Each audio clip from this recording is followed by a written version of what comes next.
Hey guys, it's Todd the Scooter Man Rap coming back at you with a new project. Today we are going to be working on an Ice Bear 50cc scooter trike that just came in. It's been sitting up for about 5 years in a storage shed. Gas is nasty, so we're going to basically do a basic tune-up on this, drain the gas, and kind of show you a spring tune-up on it that we do every year. Battery, clean the carb, flush the tank, do everything there is to basically a 50cc scooter that's Chinese, so it's going to be exactly the same as all the Chinese scooters, but this is the trike version. But everything should be the same.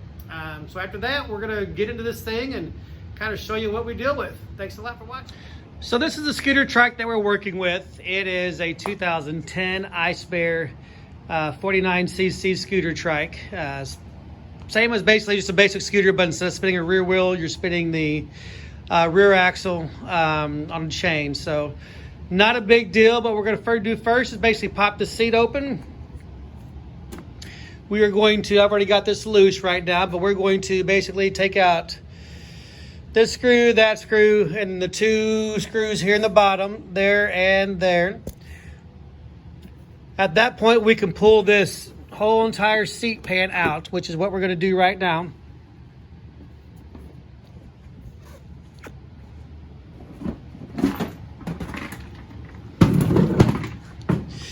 Now I got access to everything inside. We're probably going to be having to basically put a new carburetor on here, check for spark, replace all the hoses on this thing. This thing's been sitting in a warehouse for 7 years now, I think is what he said. And the tank is god-awful. I already took the gas cap off right here. It's all full of varnish, slimy, gooey stuff that's inside this thing. Let's just see what we get ourselves into. And that nasty, slimy stuff is what's in here. Let's see if I can get a better look at that. So it's full of varnish, nastiness, and here we go. We're going to start this thing off and just tear into this thing. I already got the battery cover off. We're going to put a new battery in it and just pretty well do this thing from start to finish. Okay, the first thing that we're going to do is basically get rid of the old gas that's in the tank. It's absolutely filthy. This right here is your fuel pump petcock. There's going to be a line coming from that nipple all the way down to the carburetor that's going to have your fuel filter on here. I just took it off. It literally broke apart in my hands. I think I showed you that in the very beginning. This little line right here goes basically all the way back up to the bottom of the tank. There's no petcock on here. It just uses the body mount right there. So we're going to disconnect this line and see if there's any gas in this tank whatsoever. I see a little bit floating down there, but if we disconnect this, it should be a direct flow into the to the cup and drain that tank completely. We're going to grab a pair of needle nose pliers, and I'm gonna put this little cup in here to catch that. There is a little wire clamp in here that we're going to need to take off, and probably best to get it down from below here. We're gonna pull that clamp off here and take this hose off. Now there should be some gas that comes out with it as well. Okay. Now that we got the hose off, we're going to drain that tank. There's a little bit of gas coming out of here. It's all nasty, orange and gooey. There's not a whole lot of gas in there, but it's definitely varnished. So what I'm going to do is actually get some fresh gas and kind of rinse this out, because it is nasty stuff coming out of here. And you can smell it. Not a whole lot of gas, which is good, but that also could be bad because the inside part of the tank could be totally rusty because it's been sitting in a warehouse, and condensation in the cold weather can actually cause that inside part of the tank to rust up.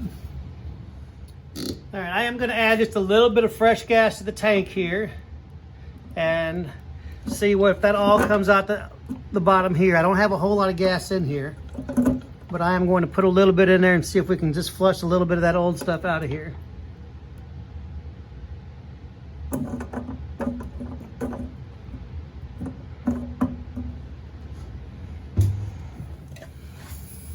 Okay, there is gas inside of the tank now. Not a lot, but a little bit, and there's nothing flowing through this whatsoever.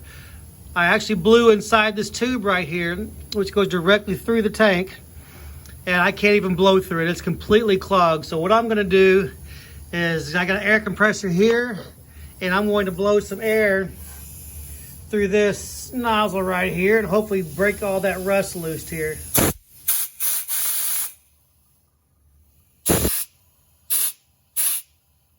Okay, I can hear it gurgling now. Now we're gonna see if it is actually coming through the hose here, and it's not. So I'm gonna try to blow it through this again. And it is completely clogged. Trying to force some stuff through this air tank here.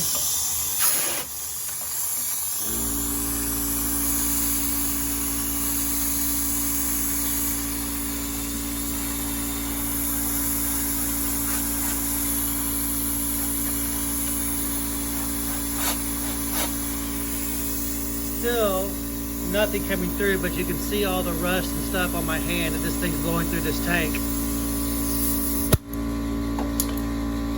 So I'm gonna have to take this tank off and see if I can get this thing to flush out some more, because it is not coming through that tube. So I pulled that tube off and got a pick, and I'm sticking through here, and this is just almost solid as a rock. And if you can see the inside part of that pick and all of that lovely little gooey stuff that's inside of here, that's what I'm trying to break through. And it's almost solid rust and almost a paste. As this comes down, there we go, we're starting to get some fluid through it now. And break some of that up. Bad thing is this petcock, or the outlet tube, is at a 90-degree angle. I mean, it's just constantly, we're gonna go in there and get this thing cleaned off some more. And it kind of goes on an angle. So I've got the tube itself open. I did get a little bit of gas through it. But I'm gonna shoot that air back up underneath there, because you can see by the pick, every time that I do that,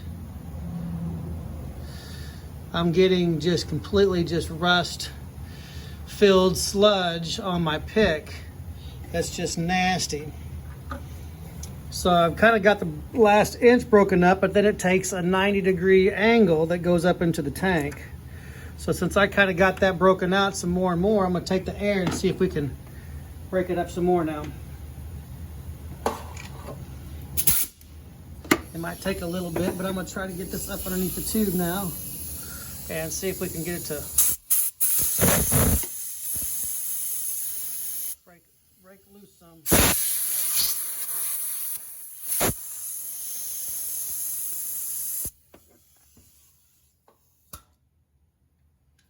Still nothing. So I might have to get a piece of wire or something to try to break this up and get up through there, because there's something that's physically inside of that tank, and oh my gosh, it's just nasty. As you can see, all that stuff keeps coming out, so it's a complete paste, and the air is not even breaking it out. So this is going to be the fun part. I'm going to continue on squirting this stuff out and still getting more and more out every time we do it. I mean, every time we do it, we get more and more out. I've kind of got a little bend on the end of this pick, just for that very reason, just to kind of get it all out of there. Okay, I got a wild hair. I'm gonna get like a zip tie and squirt in this thing, because it's a hard plastic thing, and get it through that bend. See if we can get, oh, there it goes. I got it up in there about 2 or 3 inches around that bend now, and it's starting to come through. So now I can still have some gas coming out. Okay, so I had a wild hair and ended up taking a zip tie and running through the little tube, and it actually broke free that rust. So now I'm starting to actually drain some of this gas out of there. You can see it's just nasty and brown and rusty and filthy. It smells like poo and lots of varnish. But it is draining now, so all that rust that was at the bottom of that tank and clogging the outlet tube from the tank is at least now, you know, flowing free, and it's free flowing, so we should be good. I'm gonna drain this out and go from there. So that part at least flushing free, and I'll put new fuel line on here, new fuel filter, and we should be in good shape. Okay, the gas is kind of slowly draining out. I am going to put a little air in the tank right now, just to kind of force any kind of rust or anything out the air hole down there. Kind of cover this up with my hand and do the best I can to force it out the bottom here.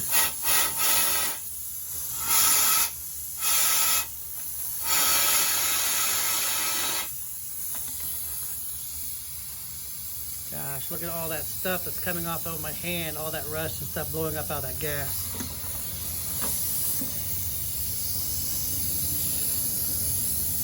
But there hardly doesn't seem like there's anything out.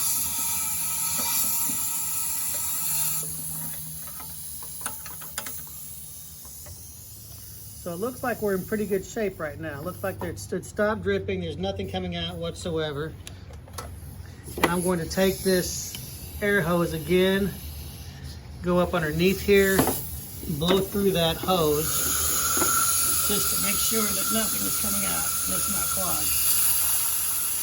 Okay, so you can see it blowing out the top there.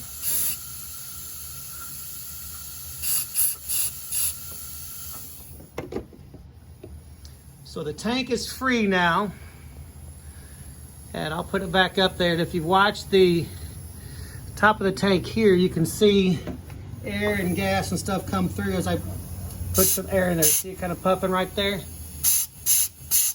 So it's actually free flowing right now. No rust is clogging that. You can kind of see how much water is in the bottom of that and how orange and varnished that the gas is. It's absolutely hideous. Okay, we're gonna hook this fuel line up. I got the old one cut off, and this goes all the way down right through here to the bottom of the tank. I use the Helix fuel line, and once that's on, it's not coming off. So it's on there pretty good. And we're gonna cut it off and go into the inlet down here. And from there, we're gonna go run it from here all the way down to the carburetor. We are gonna put an inline fuse in this, or inline fuel filter, which is right there. And we're simply going to hook it to the bottom of the petcock, or the side here, which is good there. And then we're gonna run it from here all into the side of the carburetor. All right, now we're gonna take the carburetor off. We've got the first screw on the intake boot right there. So we're going to unscrew that.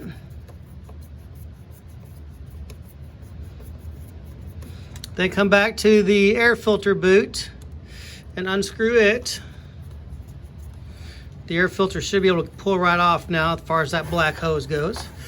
It's pretty stiff, so we're going to try to pull this thing off. All right, so that's kind of out of the way.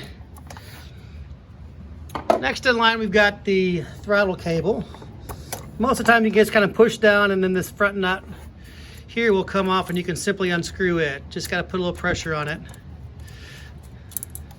Then we're going to pull this cable straight out and out like that. The throttle cable will be loose, but we've got to wrap it around, and that will come out the actual holder. Sometimes it's easier to turn it.